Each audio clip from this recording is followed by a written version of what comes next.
Baik, terima kasih Bu Moderator. Suara saya bisa diterima? Ya, bisa Pak, jelas Pak. Oh, iya, iya. Terima kasih Bu Moderator yang sama-sama kita hormati Pak Kepala LPMP Bangka Belitung, Pak Hendri. Mohon maaf, saya baru bergabung di komunitas LPMP ini baru berapa hari ya? 2 hari atau 3 hari ya? Jadi kalau salah-salah sebut ya mohon maaf lah itu ya. Biasanya saya di kebudayaan dan pendidikan vokasi gitu. Jadi terima kasih Bapak Ibu atas atensinya mengundang kami untuk menyampaikan terkait dengan pengendalian gratifikasi di lingkungan Kementerian Pendidikan dan Kebudayaan pada umumnya dan khususnya di LPMP Bangka Belitung. Saya yakin Bapak Ibu semua sudah memahami tentang gratifikasi karena sudah lama kita mensosialisasikan, menginternalisasikan terkait dengan gratifikasi ini, bahkan mungkin di antara Bapak Ibu sudah menerapkan prinsip-prinsip itu gitu ya.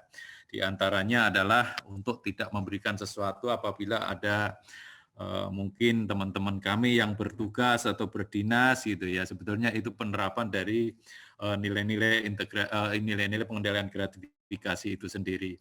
Mohon izin, LPMP Bangka Belitung sudah mendapat predikat CTBPK belum? Pak Hendri, sudah dapat predikat ZIBPK belum? LPMP Bangka Belitung? Belum ya? Ya, belum Pak. Oh, kalau belum saya lewatin saja. Jadi kita langsung saja. Slide saya bisa diterima ya Bu? Paparan saya? Ya, bisa Pak. Kelihatan ya? Ya. Ya. Sebetulnya apa sih gratifikasi itu gitu ya, Bapak Ibu mungkin kita lah terutama di Indonesia ini tentang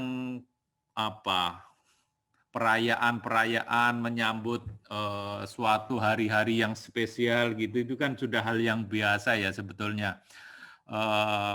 Mungkin kalau kita Lebaran atau Idul Fitri atau Natalan atau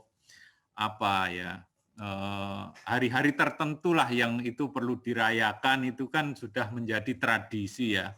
Kalau terkait dengan keagamaan itu ya ada Natalan, ada Idul Fitri, ada Nyepi dan sebagainya, dan itu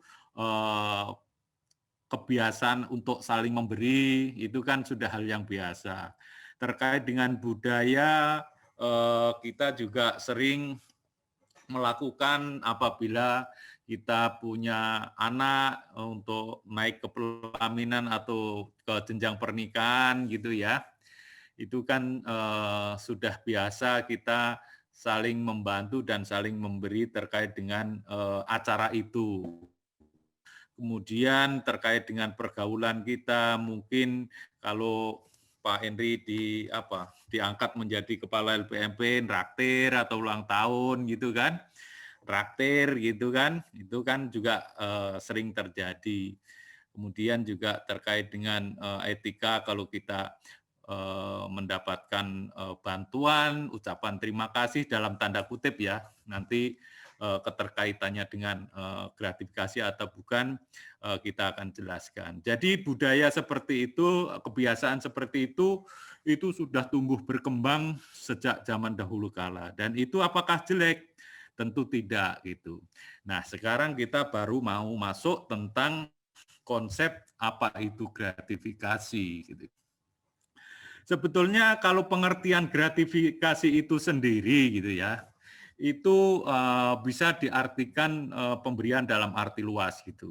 Ya sebetulnya pemberian-pemberian seperti tadi waktu upacara pernikahan, hari raya itu juga bisa dikatakan gratifikasi gitu. Karena gratifikasi itu sendiri kalau menurut pengertiannya ya dalam arti pemberian dalam arti luas gitu ya. Itu bisa uang atau setara uang, bisa barang, bisa rabat gitu kan, diskon, pinjaman tanpa bunga, kemudian ada komisi, pengobatan, ada tiket perjalanan, perjalanan wisata, dan fasilitas lainnya gitu ya. Fasilitas lainnya kalau dilihat gambarnya jangan diasumsikan yang enggak ya Bapak, terutama Bapak-bapak ya. Ini kebetulan di kantor polisi nih kami siap melayani gitu ya. Bukan yang sedang berdiri itu. Jadi itu pengertian secara umum gratifikasi. Nah, bicara tentang gratifikasi, itu ada dua hal kalau kita mengacu pada pasal 3 Permendikbud nomor 29 2019. Yaitu apa? Gratifikasi yang wajib dilaporkan dan gratifikasi yang tidak wajib dilaporkan gitu. Nah, ini sebetulnya titik beratnya di sini. Kalau pengertian umum gratifikasi itu ya tadi pengertian dalam arti luas, yaitu segala pemberian yang sudah saya sampaikan. Nah, mungkin yang perlu kita waspadai adalah terkait dengan gratifikasi yang wajib dilaporkan ini. Nah, kita bedakan lagi gratifikasi yang wajib dilaporkan itu apa saja, yaitu gratifikasi yang berhubungan dengan jabatan, seperti gratifikasi dalam rangka dapat mempengaruhi kebijakan ya, keputusan atau perlakuan pemangku kepentingan termasuk yang memiliki benturan kepentingan. Kemudian gratifikasi dalam rangka kunjungan dinas, gratifikasi dalam proses penerimaan atau promosi pegawai. Yang intinya itu adalah berhubungan dengan jabatan kita gitu ya. Tapi kalau gratifikasi yang terkait dengan hubungan kemanusiaan dan itu tidak ada hubungannya dengan jabatan kita dan status kita sebagai pegawai negeri, yaitu masuk kategori gratifikasi yang tidak wajib dilaporkan. Maka saya akan mencoba menyampaikan apa saja sih gratifikasi yang tidak wajib dilaporkan. Tadi kalau yang wajib dilaporkan kan yang jelas ya karena berhubungan dengan jabatan kita. Nah, sekarang gratifikasi yang tidak wajib dilaporkan artinya itu silahkan dinikmati oleh penerima itu apa saja gitu ya. Satu adalah si pemberi itu anggota keluarga kita. Jadi Bapak Ibu kalau ada yang memberi, walaupun status kita pegawai negeri, kalau yang memberi itu masih saudara kita, pokoknya kakak kita, atau orang tua kita, atau adik kita, gitu ya, itu tidak wajib dilaporkan. Katakanlah mungkin Pak Henry melaksanakan pernikahan gitu ya, kemudian dibantu oleh adiknya, kakaknya yang masih saudara atau bapaknya, itu tidak wajib dilaporkan berapa nilainya gitu. Karena apa? Karena masih ada hubungan keluarga gitu, sehingga menurut ketentuan itu tidak diwajibkan untuk dilaporkan kecuali, nah ini, kecuali itu ada benturan kepentingan atau ada conflict of interest. Seperti apa gitu? Katakanlah mungkin Pak Henry sekarang sebagai kepala LPMP gitu kan. Kemudian adiknya sebagai pemborong atau pengusaha gitu. Memberikan sesuatu dalam rangka untuk mempengaruhi Pak Henry walaupun adiknya gitu agar mendapat pekerjaan dari LPMP itu artinya ada conflict of interest di situ. Jadi kalau memberikan sesuatu kepada Pak Henry walaupun adiknya atau kakaknya gitu ini juga perlu di hati-hati gitu. Ini ada conflict of interest apa enggak gitu. Kemudian terkait dengan penyelenggaraan pernikahan, kelahiran, akikah, biasalah upacara-upacara itu ya, baptis, khitanan dan sebagainya. Kalau di aturan di di peraturan KPK itu boleh tapi paling banyak itu dibatasi yaitu 1 juta. Ini banyak praktek yang sudah dilakukan di Kemdikbud, Bapak Ibu, terutama waktu penyelenggaraan pernikahan, khususnya pejabat penyelenggara negara yang sudah pernah kita tangani terkait dengan itu adalah pernikahan yang diselenggarakan oleh Pak Menteri, di mana siapapun gitu apabila itu tidak hubungan keluarga, batasan maksimal untuk memberikan katakanlah sumbangan itu dibatasi 1 juta. Tapi 1 juta ini per orang ya. Jangan nanti LPMP mau nyumbang gitu, satu LPMP uruan hanya 1 juta, bukan begitu. Pamannya satu LPMP katakanlah ada 10 yang mau nyumbang gitu, kalau 1 juta, 10 juta nggak apa-apa. Tapi kalau satu orang lebih dari 1 juta itu yang dibatasi di peraturan ini gitu ya. Kemudian terkait dengan musibah atau bencana, di dalam peraturan KPK juga disebutkan bahwa tidak boleh lebih dari 1 juta ya. Kemudian sesama pegawai pada pisah sambut, pensiun, promosi, dan ulang tahun gitu ya, tidak berbentuk uang paling banyak 300.000 dengan total pemberian 1 juta dalam 1 tahun. Kemudian juga sesama rekan kerja nih paling banyak apa ya, yang tidak dalam bentuk uang itu 200.000. Ini aturan dari KPK ya, dengan total pemberian itu 1 juta dalam 1 tahun. Kemudian hidangan atau sajian yang berlaku umum. Jadi kalau Bapak Ibu pamannya saya datang ke LPMP diberikan nasi kotak gitu, itu artinya pemberian yang tidak wajib saya laporkan gitu. Kemudian juga ada prestasi akademis atau non akademis yang diikuti dengan menunggang biaya sendiri, pamannya hobi lomba burung gitu ya.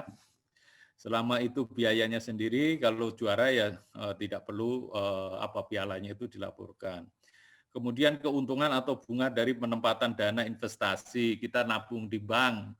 Selama yang ditabung itu uangnya sendiri, tidak menggunakan uang katakanlah mungkin sebagai bendahara gitu untuk mendapatkan bunga kita depositkan dulu padahal itu uang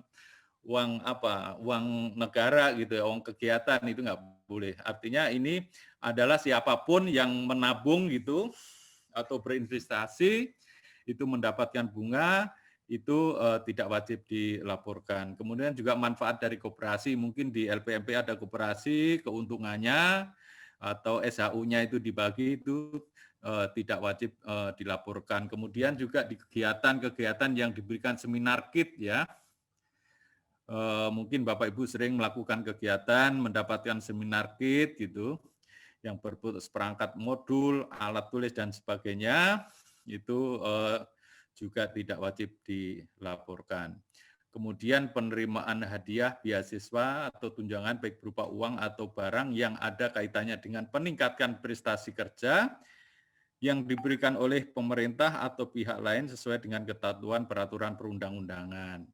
Nah, sekarang perlu hati-hati Bapak Ibu terkait dengan peraturan baru di tahun 2021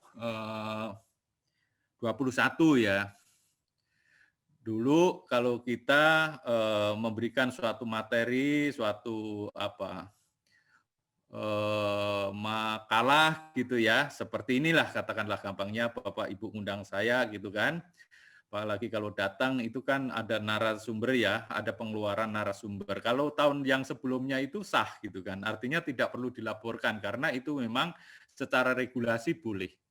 Tapi untuk tahun 2001 ini kan sekarang tidak boleh, selama itu satu kesatuan kementerian itu sudah tidak boleh lagi kita menerima uang honorarium ya atau narasumber itu ya.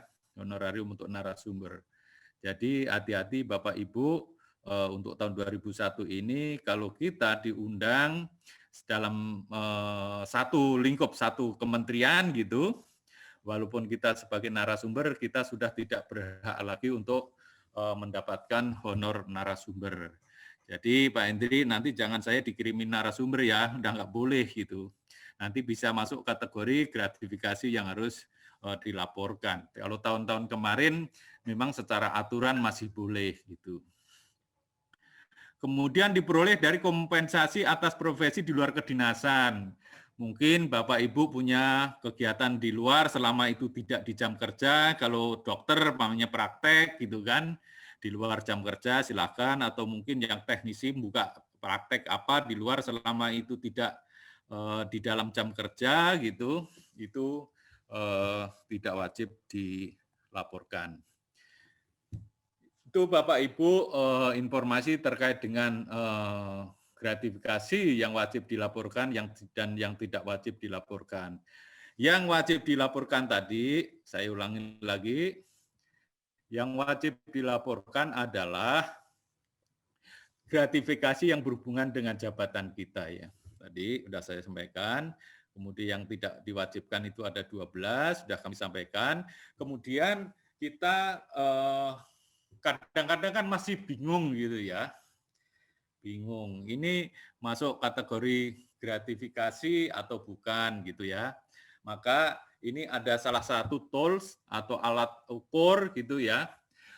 Kira-kira ini masuk gratifikasi yang berkaitan dengan jabatan yang wajib dilaporkan tadi atau bukan gitu ya. Ini khusus fokusnya terhadap gratifikasi yang wajib dilaporkan tadi. Ini coba kita bedah, kita analisis dengan apa ya? Ya katakanlah matrik uji gratifikasi profit itu ya, profit lah gitu ya. P-nya apa? Purpose, tujuan. Apa tujuan memberi itu gitu kan? Dulu waktu Pak Henry belum jadi kepala LPMP nggak ada itu yang memberi gitu kan. Tapi setelah jadi kepala LPMP kok banyak banget yang memberi gitu kan. Nah ini perlu hati-hati, perlu diperjelas kira-kira apa tujuan pemberian ini gitu. Jangan-jangan di balik pemberian ini ada sesuatu yang ingin didapat. Kemudian R-nya itu rules atau aturan. Bagaimana aturan undang-undang tentang gratifikasi. Nah, bagaimana ketentuan yang ada di LPMP gitu. Boleh apa enggak? Atau mungkin kita bisa tariklah ke aturan regulasi yang lebih tinggi, katakanlah tadi honor gitu ya.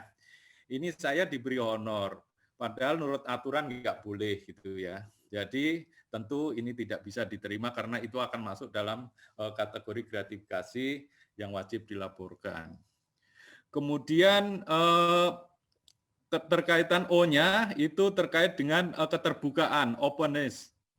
Bagaimana substansi keterbukaan pemberian tersebut? Apakah hadiah diberikan secara sembunyi-sembunyi atau di depan umum gitu? Biasanya kalau orang punya maksud tertentu gitu ya, itu memberinya itu agak sembunyi-sembunyi gitu. Kayak kalau dulu ya, zaman jahiliyah gitu ya, itu kalau auditor sudah temu akhir gitu, zaman dulu ya Pak, mohon maaf ini zaman jahiliyah itu, zaman tahun 80-an lah gitu. Kalau udah temu akhir itu pasti auditor ada yang ditarik ke ruangannya Pak Kepala atau Pak saya pengen bicara sebentar gitu kan, ya nggak boleh diketahui oleh orang gitu. Tiba-tiba di situ diberi map atau amplop atau apa yang isinya sesuatu ya, katakanlah uang atau apa gitu. Jadi ya perlu hati-hati kalau ini pemberiannya sembunyi-sembunyi. Kemudian V-nya itu value, nilainya gitu kan. Tadi kan ada batasannya ya Bapak Ibu ya, tapi tadi batasan tadi jangan harus dibedakan dengan apabila itu terkait dengan jabatan gitu ya. Karena kalau terkait dengan jabatan yang sedang kita emban, itu berapapun nilainya itu bisa masuk kategori gratifikasi yang wajib dilaporkan gitu ya. Berapa nilai dari gratifikasi tersebut? Jika gratifikasi memiliki nilai yang cukup tinggi, maka sebaiknya pegawai negeri atau penyelenggara ini bersikap lebih berhati-hati dan menolak pemberian tersebut gitu. Tiba-tiba ini kok ada orang baik banget gitu kan, ngasih sesuatu gitu kan, kalau dinilai ini kok harganya cukup tinggi gitu, maksudnya apa gitu. Kemudian E-nya itu ethics atau etika, apakah nilai moral pribadi Anda memperbolehkan penerimaan hadiah tersebut. Secara moral keyakinan kita boleh enggak itu kalau itu kita terima gitu. Kalau mungkin kalau menurut di dalam Islam ini haram apa halal sih gitu kan atau subhat gitu ya. Itu harus perlu kita perhitungkan atau kita perhatikan gitu ya. Kemudian identiti atau identitas si pemberi. Apakah pemberi memiliki hubungan jabatan calon rekanan atau rekanan instansi tadi sudah saya sebutkan. Jangan-jangan yang memberi ini salah seorang rekanan gitu, yang tentu punya maksud tertentu karena apa? Dia ingin menanam budi gitu. Kalau kita sudah punya utang budi, itu sebetulnya sudah menjerat langkah kita untuk mengambil suatu kebijakan nanti gitu. Karena apa? Pertimbangan yang sudah diterima, mungkin pernah memberi gitu. Kalau mau melakukan sesuatu, kemarin dia memberi saya barang baik banget gitu kan. Kalau nggak saya menangkan nih kok gimana gitu ya. Disitulah perlu kehati-hatian kita. Kemudian T-nya timingnya, waktunya. Apakah pemberian gratifikasi berhubungan dengan pengambilan keputusan? Jangan-jangan ini orang memberi karena ikut tender dan waktu saatnya itu saat penentuan pemenang tender ini juga harus perlu diperhatikan. Prinsip terhadap gratifikasi apa? Hanya dua hal, yaitu satu tolak gitu ya. Tapi karena kalau tidak bisa menolak, mungkin karena sesuatu si pemberi kita tidak tahu gitu kan, kemudian mungkin tidak kita terima langsung atau dititipkan gitu, dan prinsipnya kita tidak bisa menolak. Yang kedua adalah lapor. Laporkan penerimaan itu kepada KPK. Nah, mekanisme pelaporannya ini bisa lewat unit pengendalian gratifikasi di Kementerian Pendidikan dan Kebudayaan atau langsung ke KPK. Ada plus minusnya. Kalau kita langsung ke KPK itu Bapak Ibu ya, kalau di Kemdikbud itu tidak tercatat di unit pengendalian gratifikasi di Kemdikbud. Kalau lewat UPG Kemdikbud, Bapak Ibu bisa men-tracer nama-nama si penerima yang melapor itu bisa kita data di data unit pengendalian gratifikasi. Dan itu sangat penting karena apa? Mungkin akan menjadi salah satu pertimbangan apabila ada usulan-usulan terkait dengan promosi atau akan diberikan suatu reward gitu ya, yang mempertimbangkan atas komitmen terhadap gratifikasi, mungkin itu bisa menjadi salah satu pertimbangan gitu.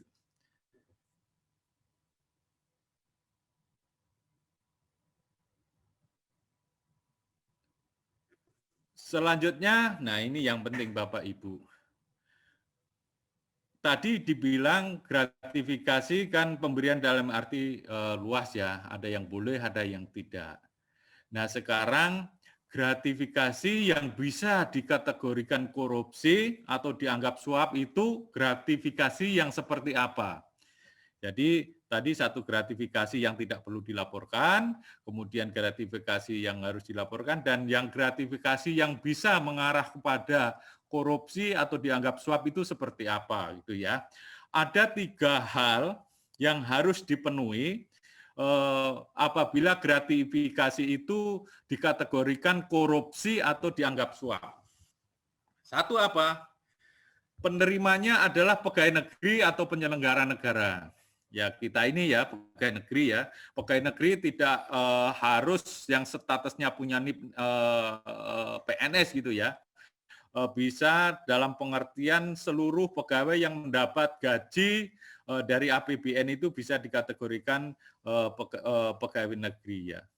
Kemudian yang berikutnya adalah yang bisa dikategorikan gratifikasi masuk tindak pidana korupsi adalah berhubungan dengan jabatan dan berlawanan dengan tugas dan kewajiban. Jadi satu, itu penerimanya adalah pegawai negeri. Nah, kita cek dulu, kita pegawai negeri, oke, masuk unsur 1 gitu ya. Atau penyelenggara negara. Karena apa? Karena kalau tidak status kita sebagai pegawai negeri gitu kan atau penyelenggara negara, orang itu pasti tidak akan memberikan. Atau yang kedua ini berhubungan dengan jabatan gitu. Kalau seandainya Pak Hendri nggak kepala LPMP gitu, kira-kira orang itu memberi apa enggak gitu kan. Pampangnya sedang berkunjung ke daerah gitu. Kemudian ada orang memberi ke sekolah lah katakanlah gitu. Kira-kira kalau bukan kepala LPMP, sekolah itu memberi apa enggak gitu. Nah ini yang perlu diperhatikan.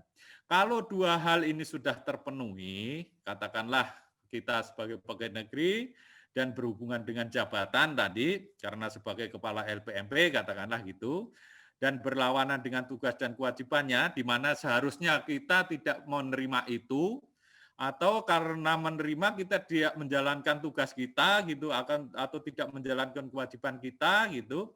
Dua unsur sudah terpenuhi tapi harus ada unsur yang ketiga. Yang ketiga apa?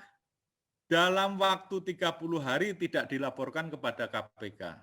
Jadi kalau kita sebagai PNS kemudian berhubungan jabatan menerima sesuatu gitu,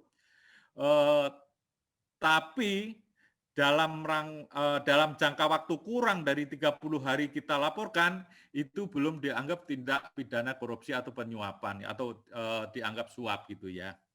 Tapi kalau sudah lebih dari 30 hari, artinya kita sudah jelas statusnya pegawai negeri atau penyelenggara negara, kemudian pemberian itu berhubungan dengan jabatan dan berlawanan dengan tugas dan kewajiban, serta tidak kita laporkan kepada KPK dalam waktu 30 hari, maka itu bisa dianggap suatu tindak pidana korupsi gitu ya. Jadi clear di sini Bapak Ibu coba perhatikan. Beberapa kasus yang ditanganin KPK sampai saat ini yang terakhir mungkin Bapak Ibu mengikuti perkembangan ya yang terkait dengan Gubernur Sulawesi Selatan itu semuanya hampir terkait dengan gratifikasi gitu ya. Karena dia sebagai penyelenggara negara, kemudian karena jabatannya sebagai gubernur sehingga dia menerima sesuatu itu ya entah dari mana gitu dan itu tidak dilaporkan kepada KPK dalam waktu 30 hari sehingga itu menjadi suatu tindak pidana korupsi gitu. Nah, itu sekilas tentang gratifikasi. Kemudian di Kementerian Pendidikan dan Kebudayaan, Bapak Ibu sejak tahun 2012 itu sebetulnya sudah punya program pengendalian gratifikasi. Apa sih pengendalian gratifikasi itu? Yaitu serangkaian kegiatan yang berkesinambungan dengan peran serta aktif organisasi mitra bersama Komisi Pemberantasan Korupsi. Jadi Bapak Ibu kita dari tahun 2012 itu sudah kerjasama dengan KPK terkait dengan penanganan gratifikasi ini. Mulai membangun MOU ya di tahun 2012 kita dengan KPK, kemudian kita membentuk unit pengendalian gratifikasi di tahun 2012 dengan keputusan Mendikbud gitu. Kemudian kita juga menyusun peraturan Menteri Pendidikan dan Kebudayaan tentang unit pengendalian gratifikasi, yaitu Permendikbud nomor 51 yang telah kita perbaiki menjadi Permendikbud nomor 29 tahun 2019, isinya tentang pengendalian gratifikasi di lingkungan Kementerian Pendidikan dan Kebudayaan. Tujuannya apa, Bapak Ibu? Pengelolaan dan pengendalian gratifikasi ini diharapkan gitu ya Kemdikbud berintegritas dan bebas dari KKN dan layanan publiknya semakin prima. Ini sejalan dengan tujuan dari reformasi birokrasi gitu. Apa tugas pengendalian gratifikasi atau apa tugas UPG? Di antaranya adalah menyiapkan perangkat aturan dan itu sudah dibuat tadi Permendikbud tentang UPG. Diseminasi sosialisasi sudah masih dilakukan sejak lama Bapak Ibu, termasuk hari ini, kemudian memberikan konsultasi terkait dengan pengendalian gratifikasi. Bapak Ibu kalau masih bingung gitu kan, ragu-ragu, kira-kira ini masuk gratifikasi apa bukan ya gitu, silakan konsultasi dengan unit pengendalian gratifikasi gitu ya. Kemudian menerima pelaporan dan memproses laporan penerimaan gratifikasi. Bapak Ibu kalau mau melaporkan penerimaan gratifikasi silakan hubungi kami di unit pengendalian gratifikasi, itu bisa di web Ijen juga ada gitu. Dan itu akan diproses oleh tim, akan dianalisis dalam gitu, ini masuk kategori gratifikasi atau bukan, kemudian kita laporkan kepada KPK untuk mendapatkan ketetapan. Kemudian melakukan koordinasi, konsultasi dengan KPK, melaporkan perkembangan pengendalian gratifikasi kepada pimpinan instansi dan monitoring evaluasi terkait dengan pengendalian gratifikasi. Nah, ini pelaporannya dan konsultasi gratifikasi Bapak Ibu silahkan dicatat gitu ya. Nanti kalau ada hal-hal yang belum dipahami terkait dengan gratifikasi, Bapak Ibu bisa menghubungi kami dan insya Allah akan kami bantu terkait dengan kesulitannya baik itu dalam pelaporan atau dalam pemahaman ya, dalam pemahaman terhadap gratifikasi ini. Saya kira itu Bapak Ibu yang bisa saya sampaikan gitu ya. Kalau terkait whistleblower system itu kita sudah punya web di Inspektorat Jenderal, bisa lewat pengaduan atau bisa juga di WBS. Tinggal silahkan Bapak Ibu untuk menyampaikan itu gitu ya. Kalau ada hal-hal yang mungkin perlu diperbaiki, itu silahkan saluran-saluran itu digunakan. Mungkin itu Pak Hendri yang bisa saya sampaikan, lebih kurangnya mohon maaf. Saya akhiri, wassalamualaikum warahmatullahi wabarakatuh.